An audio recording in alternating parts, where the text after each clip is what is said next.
చిన్న ప్రార్థన చేస్తాను. ప్రభువా మా దేవా, ప్రపంచమంతా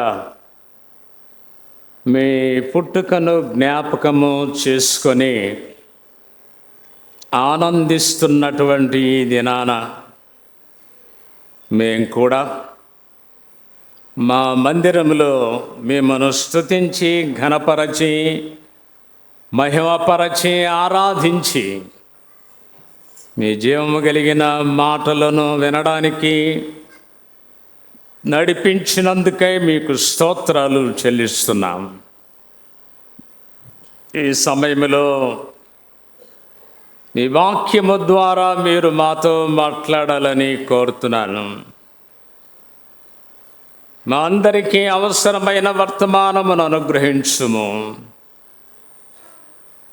ఈరోజు మిమ్మల్ని ఆరాధించడానికి వచ్చిన ప్రతి బిడ్డను విశేషమైన రీతిగా దీవించుము, దర్శించుము.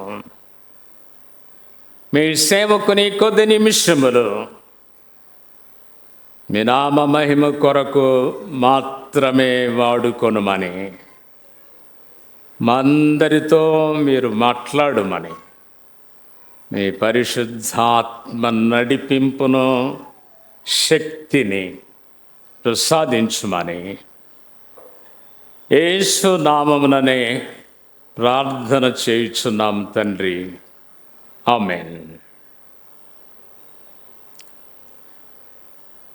చెప్పిన రీతిగా 30 to 40 మినిట్స్ లోపుగా నా సందేశము ముగిస్తాను. క్రిస్మస్ను గూర్చి ఐరన్ సైడ్ అనే ఒక దైవజనుడు చెప్పిన మాట,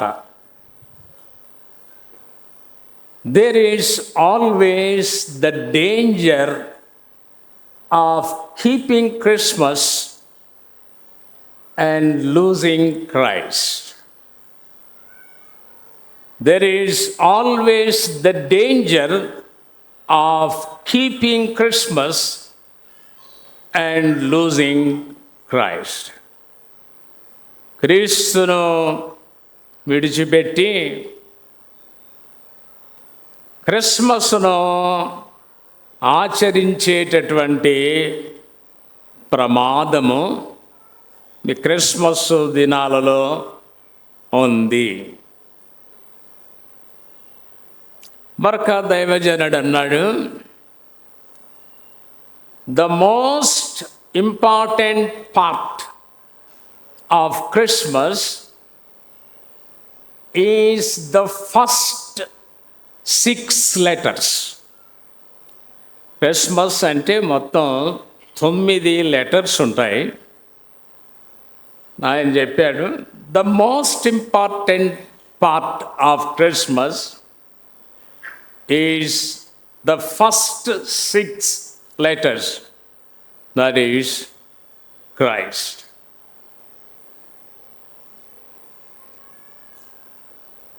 మరొక దైవజనుడు ఇలా చెప్పిన మాట చెప్పి నేను ముందుకు వెళ్తాను. If our greatest need had been information, God would have sent us an educator. మనకి విషయ సేకరణ అవసరము అయింటే దేవుడు ఒక విద్యావేత్తను పంపించి ఉండేవాడు. If we need most the technology, సాంకేతికత అది అవసరమైతే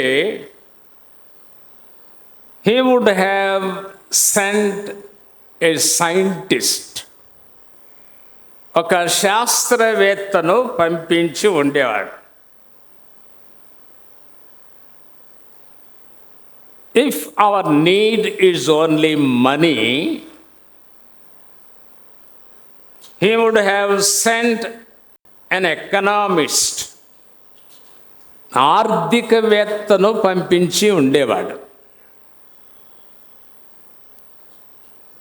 If it is only the pleasure is our need, then he would have sent an entertainer, వినోదాన్ని కల్పించే వ్యక్తిని. అమ్మా కూర్చోండి, ఎక్కడోసారి కూర్చోండి అమ్మా, కూర్చోండి. వినోదాన్ని కలిగించడమే అవసరమైతే ఎంటర్టైనర్ని, వినోదము కలిగించే వాడిని పంపించేవాడు. బట్ వీ నీడ్ ఫర్గివ్నెస్, పాప క్షమాపణ. This is our most important need. Therefore, God sent the Savior. దేవుడు మనకు అతి ప్రాముఖ్యమైనది ఏంటి అంటే పాపక్షమాపణ. గనుక రక్షకుని ఈ లోకానికి దేవుడు పంపించడం జరిగింది. ఏం చెప్పాలా క్రిస్మస్ సమయమున దినాన అని ఆలోచిస్తూ ప్రార్థన చేస్తూ సిద్ధపడుతున్నాను. నెలంతా మంచి సందేశాలు స్త్రీలు ఇచ్చారని పాస్టమ్ గారు చెప్పారు స్త్రీల కార్యక్రమాలలో. నేను కూడా 1-2 సందేశాలు ఇవ్వడం జరిగింది. ఈ క్రిస్మస్ సమయంలో స్త్రీల లీడర్స్ ప్రార్థనాపూర్వకంగా చక్కని సందేశాలు ఇచ్చారు. మిమ్మల్ని అందరినీ హృదయపూర్వకంగా అభినందిస్తున్నాను. ఏం చెప్పాలి ఈరోజు అంటే ఆలోచించి ప్రార్థించి క్రిస్మస్ అనే ఇంగ్లీష్ మాటలో 9 అక్షరాలు ఉన్నాయి. ఆ 9 అక్షరాలలో నుండి 9 విషయాలు, అది కూడా చెప్పినట్టుగా క్లుప్తంగా చెప్తాను.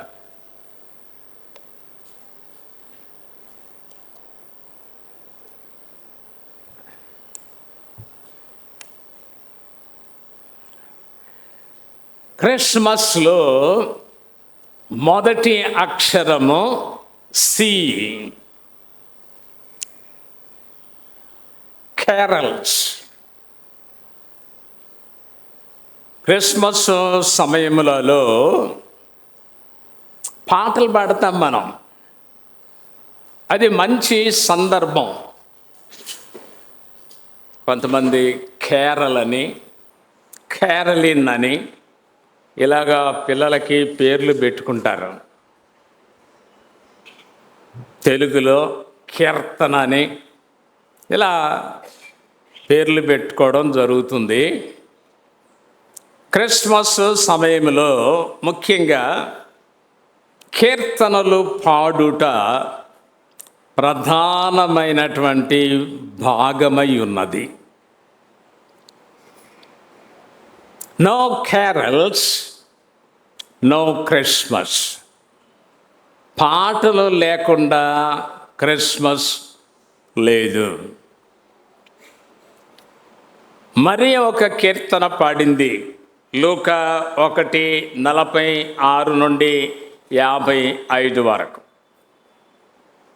ఎలిజబెత్ ఒక కీర్తన పాడింది లూకా 42 నుండి 45. జకర్యా ఒక కీర్తన పాడాడు లూకా 68 నుండి 79. దూతలు కీర్తన పాడారు లూకా 2:14. కనుక ఈ విధంగా క్రిస్మస్ సీజన్లో కీర్తనలు పాడడము, వినిపించడము జరిగింది. ఎందుకు పాడాలి? పాటలు ఎందుకు పాడాలి? యాకోబు భక్తుడు అంటాడు, ఎవరికైనానో సంతోషము కలిగిన అతడు కీర్తనలు పాడవలెను. యాకోబు 5:13లో దూతలు చెప్పడం జరిగింది, ఇదిగో ప్రజలందరికీ కలుగబో మహా సంతోషకరమైన సువర్తమానము నేను మీకు తెలియజేస్తున్నాను. క్రిస్మస్ అంటే ప్రజలందరికీ సంతోషము. ఆ సంతోషాన్ని అనుభవించిన వారు కీర్తనలు పాడతారు. ఎలా పాడాలి? 47వ కీర్తన 7వ వచనములో రమ్యముగా కీర్తనలు పాడుడి. ఎవరైనా అపశృతితో పాడారంటే నాకు అసలు వినబుద్ధి కాదు. ఎవరైనా తాళం లేకుండా పాడారంటే వినబుద్ధి కాదు. బైబిల్ చెప్తుంది రమ్యముగా కీర్తనలు పాడండి. పాడాలి కాబట్టి పాడడం కాదు, రమ్యముగా కీర్తనలు పాడుడి. కన్నడ బైబిల్ ఏముందంటే జ్ఞానముతో కీర్తనలు పాడండి. కళ్ళు మూసుకొని ఏదో అర్థం లేకుండా ఏదో పడేయడం కాదు, with meaning you need to sing. Andhra క్రైస్తవ కీర్తన పుస్తకంలో పురుషోత్తమ చౌదరి గారు రాసిన పాటలు నాకు సగం అర్థం అవ్వవు. ఆయన భాష, మాటలు నాకు అర్థం అవ్వదు. అంటే వివరణ కూడా కొంచెం ఇవ్వబడి ఉంది. ఏ కీర్తన పాడినా జ్ఞానముతో పాడండి అని కన్నడ బైబిల్లో ఉంది. తమిళ్ బైబిల్ చూశాను, అర్థవంతంగా పాడండి. తెలుగులో రమ్యముగా, కన్నడలో జ్ఞానంగా, తమిళ్లో అర్థవంతంగా కీర్తనలు పాడాలి. ఎప్పుడు పాడాలి అంటే ఈ క్రిస్మస్ సీజన్ తర్వాత ఇక పాటలు మర్చిపోతామా? 104వ కీర్తన 33వ వచనములో నా జీవితకాలమంతయు నేను యెహోవాకు కీర్తనలు పాడెదను, నేనున్నంత కాలము నా దేవుని కీర్తించెదను. పాటలు సీజన్కి పరిమితమై ఉండడానికి వీల్లేదు. ఎక్కడ పాడాలి? బాత్రూంలోనా, పడక గదిలోనా? పాడుకోవచ్చు, ఎక్కడన్నా పాడుకోవచ్చు. 22వ కీర్తన 25వ వచనంలో మహాసమాజములో నిన్ను గూర్చి కీర్తన పాడెదను. ఆనాళ్ళు చాలా చక్కని కీర్తనలు ఈ వీధులలో, వీధి బయట, మార్గములో పాడుకుంటూ తిరిగారు. ప్రజలందరికీ ఇది తెలియాలి. సమాజంలో నేను కీర్తన పాడేదను. ఆ కీర్తన సందేశాత్మకమైన కీర్తనగా ఉండాలి. మన పిల్లలు బాగా డాన్స్ చేశారు, చాలా బాగా డాన్స్ చేశారు, చాలా సంతోషము, నేను కూడా ఆనందించినాను. But the message should go to the people. ఏం పాడుతున్నామో ఆ పాటల సందేశము ప్రజలకు అందాలి అని జ్ఞాపకం చేస్తున్నాను. క్రిస్మస్లో రెండవ మాట హెచ్. హోలీనెస్, పరిశుద్ధత.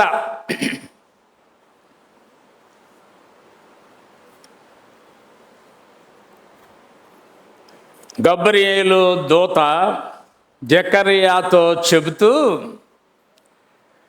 యోహాను గూర్చి, అతడు ప్రభు దృష్టికి గొప్పవాడై ద్రాక్షారసమైనను మద్యమైనను త్రాగక తన తల్లి గర్భమున పుట్టినది మొదలుకొని పరిశుద్ధాత్మతో నిండుకొనిన వాడై ఇశ్రాయేలీయులలో అనేకులను ప్రభువైన వారి దేవుని వైపునకు త్రిప్పును.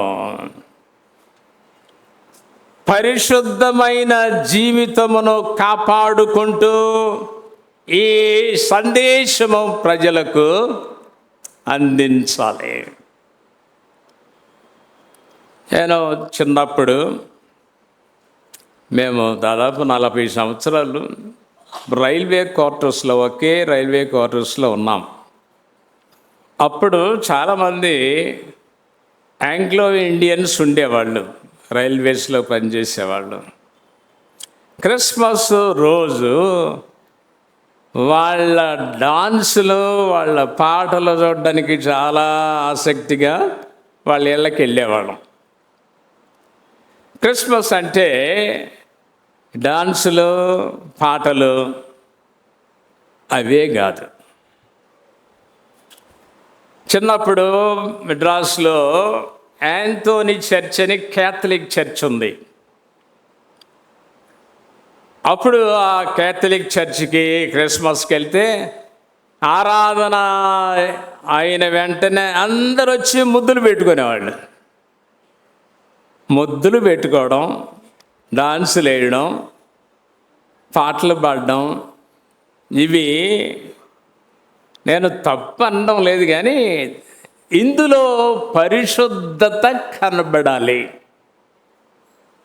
జకర్యా కీర్తన పాడుతూ లూకా 1:75లో ఆయన సన్నిధిని పరిశుద్ధముగాను నీతిగాను ఆయనను సేవింపను అనుగ్రహించుటకు ఈ రక్షణ కలుగజేశాను.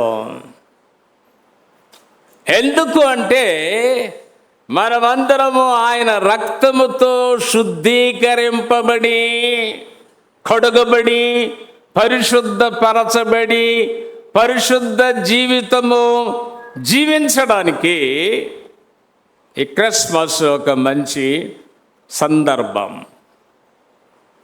ప్రియులారా, ఆ సందర్భంలో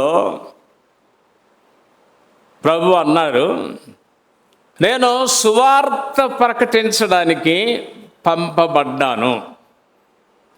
యేసు ప్రభు కేవలము సువార్త ప్రకటించడానికి కొరకే కాదు, ఆయన పరిశుద్ధ జీవితము జీవించి అది ప్రజలకు తన జీవితాన్ని మాదిరిగా చూపించడానికి 3.5 సంవత్సర కాలము జీవించాడు. ఆయన చెప్పిన బోధలు కేవలము బోధలే అయినట్లయితే అంత సమయం అవసరం లేదు. ఆయన జీవించి ఒక సందర్భంలో అన్నాడు, నా యందు పాపమున్నదని ఎవడు స్థాపించగలడు? ఆయన మాటలలో కానీ, ఆయన బోధలలో కానీ, ఆయన ప్రవర్తనలో కానీ ఎప్పుడు ఎక్కడ అపవిత్రత మనకు కనబడదో. పరిశుద్ధముగా జీవించి మనమందరము పరిశుద్ధులముగా ఉండాలి అని ఆయన కోరుకుంటున్నాడు. క్రిస్మస్లో 3వ అక్షరము ఆర్, అంటే రిడెంప్షన్, విడుదల. ఈ పండుగ సమయంలో ఇంకొక మాట మనం పలుమార్లు వింటుంటాం, విమోచకుడు, విమోచన అని. మానవులు పాపము వలన బంధింపబడ్డారు. భయాల చేత, చింత చేత, కలవరము చేత, ఆచారాల వలన, అలవాట్ల వలన బంధింపబడి ఉన్నారు. ఈ బంధింపబడినటువంటి బిడ్డలు విడుదల పొందాలి. గాంధీ మహాత్ముడు ఒక సందర్భంలో అన్నాడు, education should relieve us from all clutches. అన్ని బంధకాలలో నుండి విద్య మనలను విడిపించాలి. అది జరగడం లేదు. బీటెక్ అయితే ఒక రేటు, ఎంటెక్ అయితే ఇంకొక రేటు, ప్రైవేట్ జాబ్ అయితే ఒక రేటు, స్టేట్ గవర్నమెంట్ జాబ్ అయితే ఇంకొక రేటు, సెంట్రల్ గవర్నమెంట్ జాబ్ అయితే ఇంకొక రేటు. కట్నాలు తీసుకోవట్లేదా? అది అవసరమా? ఈ బంధకాలలో నుండి క్రైస్తవులు కూడా ఇంకా విడిపించబడలేదు. కట్నం లేనిదే పెళ్ళి లేదు, డబ్బు లేనిదే పెళ్ళి లేదు, ఆచారాలు లేనిదే పెళ్ళి లేవు. చెప్పాను చాలాసార్లు. ఒక ఆవిడ కోడలు ఇంట్లోకి వెళ్తుంటే, అమ్మా కుడికాలు పెట్టురా, ఈ ఎడంకాలు ఎరగొట్టాలన్నమాట. ఇంకా అది పోలేదు. ఈ ఆచారాలలో నుండి ఇంకా మనం విడిపించబడలేదు. దేవుడు మనకు విమోచన కలుగజేయడానికి వచ్చాడు. 1993 సెప్టెంబర్ బ్లెస్సింగ్ అనే మ్యాగజైన్ నేను అప్పుడప్పుడు చూస్తుంటాను. ఆ ఎడిటర్ చెప్పాను, రాశాడు, God's worry in India is not Hinduism. వినండి, God's worry in India is not Hinduism or Mohammedanism. Hindu మతమును గురించి కానీ మహమ్మదీయ మతాన్ని గురించి కానీ దేవుడు బాధపడలేదట. But he is more worried about dead fundamentalism and formalism in the church. సంఘములో ఉన్న ఈ మూల సూత్రాలు, కొన్ని ఆచారాల నుండి బయటపడాల. ఆ క్లాసులో ఒకసారి జి దేవసహాయం గారని ఏఈఎల్సి ప్రెసిడెంట్గా పనిచేశాడు. ఆయనను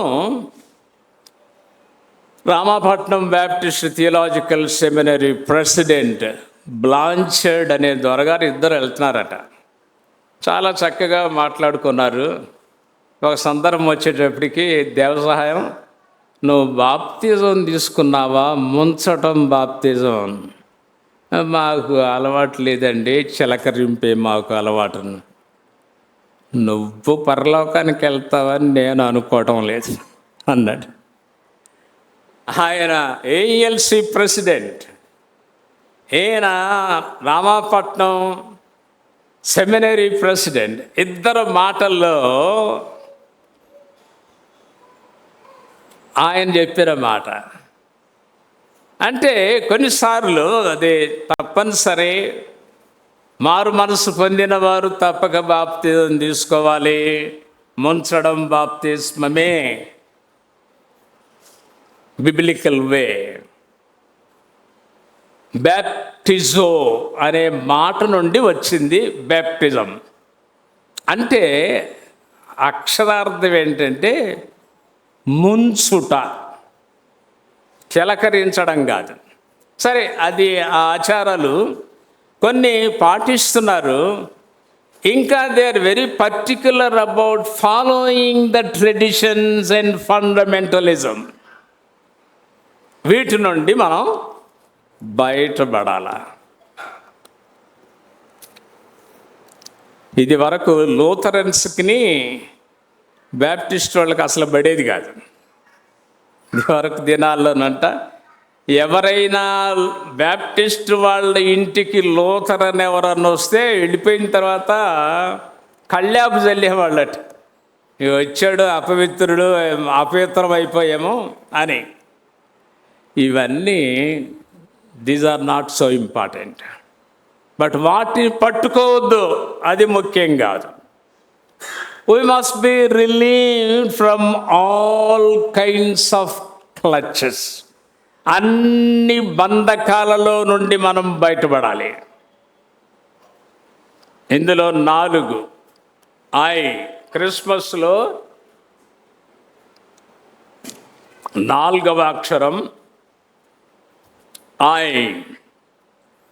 ఇమిటేషన్.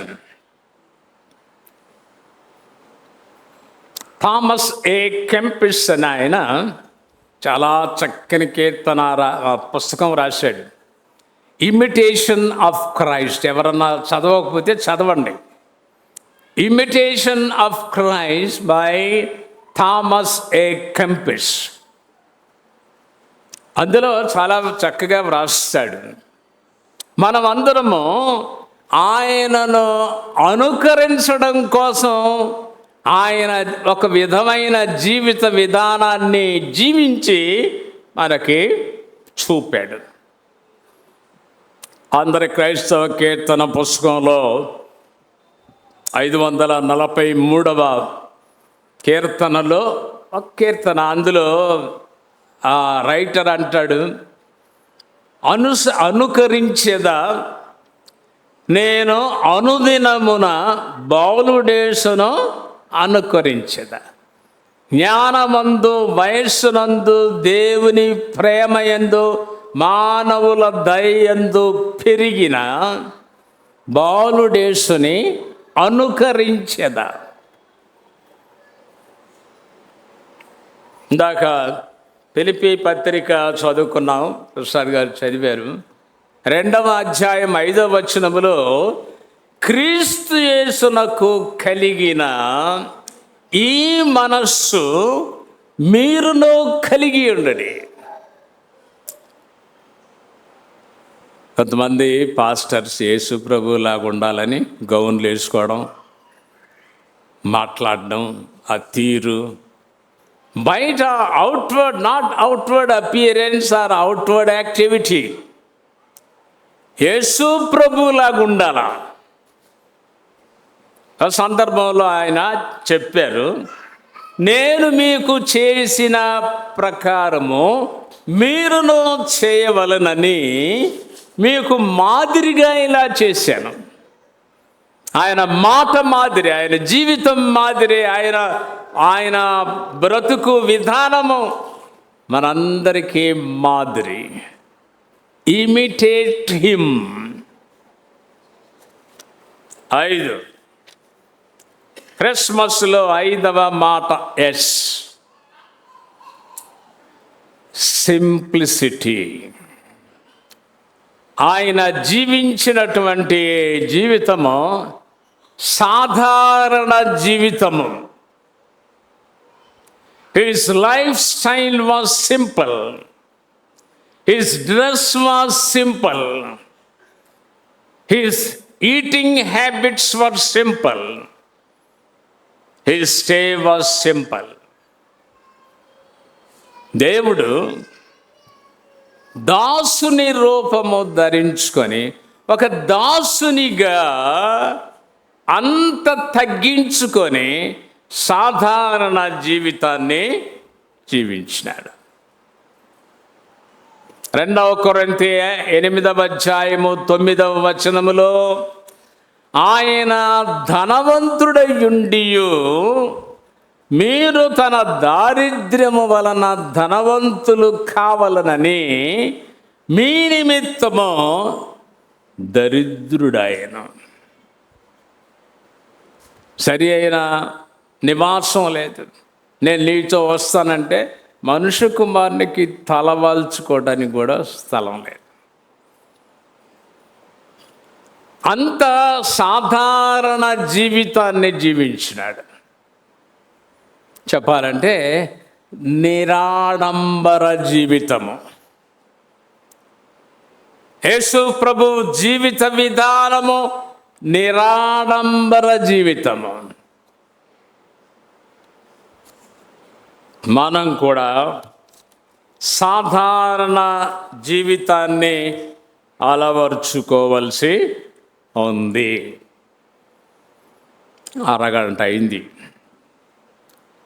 ఇంకా ఒక 3-4 పాయింట్స్ 10 నిమిషాలు చెప్పి ముగిస్తాను. క్రిస్మస్లో 6వ మాట టీ, ట్రాన్స్ఫర్మేషన్. అంటే దానికి బదులు చేంజ్ అని కూడా అంటారు. చేంజ్ అనే దానికంటే బలమైన మాట ట్రాన్స్ఫర్మేషన్. ట్రాన్స్ఫర్మేషన్ అంటే కంప్లీట్ చేంజ్. క్రిస్మస్ను ఆరాధించేటటువంటి వారు, ఆచరించేవారు పూర్తిగా మారాలి. పాపి పరిశుద్ధుడు కావాలి. భయపడేవాడు భయాందోళన నుండి బయటపడాలి. సమాధానము లేని వారు సమాధానము కలిగి ఉండాలి. జ్ఞానులు నక్షత్రాన్ని చూసి ప్రభు దగ్గరికి వచ్చారు, చూశారు.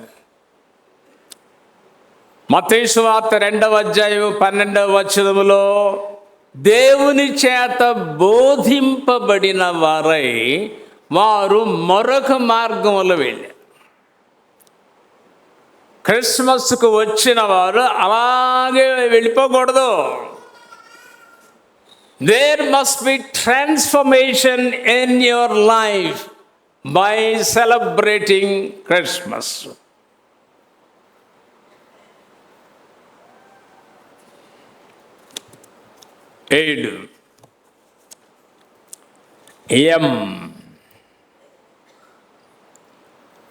మీక్నెస్. D.L. మూడీ ఆయన ట్రైన్డ్ పాస్టర్ కాదు, థియలాజికల్ ఎడ్యుకేషన్ లేదు, కానీ గొప్ప దైవజనుడు. ఆయన చెప్పారు, మనము ప్రేమించడంలో నకిలీతనం చూపించవచ్చంట, విశ్వాసములో నకిలీతనం చూపించవచ్చు, ఇతర కొన్ని లక్షణాలు లేకపోయినా ఉన్నట్టుగా కనుపరచవచ్చు. కానీ వినయము అలా చేయలేము. కొన్ని ఫ్యామిలీస్లో మనం వింటుంటాం, అమ్మ నువ్వు నా కోడలువు కాదు, నా కూతురు అమ్మ. ఒట్టిదే అది. అంటే పెదాల నుండి వచ్చే మాట, నువ్వు కోడలువు కాదు, కూతురువే. కోడలను సరిగ్గా చూసుకోండి, కూతురు సంగతి తర్వాత. అంటే మనం చెప్పేటటువంటి మాటలు ఇవన్నీ కూడా అంటే we can counter fit act చేయొచ్చు. మనకి ఈ ప్రాంతంలో ముద్దు పెట్టడం అలవాటు కదా, ఒకరినొకరు ముద్దు పెట్టడం తప్పేం లేదు. ముద్దు ప్రేమకు సూచన, కానీ ప్రేమ లేకుండానే ముద్దు పెడితే అర్థం లేదు.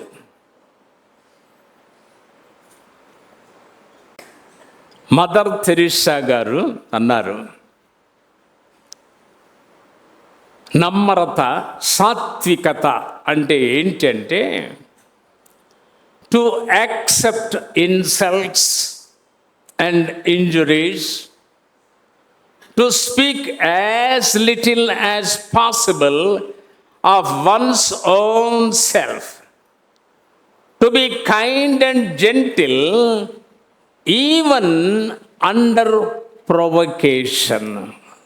కొంతమంది అంటారు, నేను ఎవరి జోలికి వెళ్ళను, బాగానే ఉంది, నా జోలికి వస్తే మాత్రం నేను ఊరుకోను, నీ జోలికి వచ్చినా ఊరుకోవాలి.